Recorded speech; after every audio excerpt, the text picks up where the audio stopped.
Abuse is using your authority to do harm. Abuso é esse uso da autoridade para causar dano. What is spiritual abuse? O que é abuso espiritual?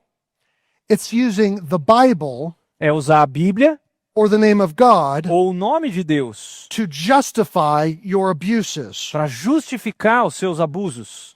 So when a father strikes a child, Então, quando um pai espanca seu filho, that's sinful abuse. isso é um abuso pecaminoso. All by itself, it lies about God. Por si só, isso mente sobre quem Deus é.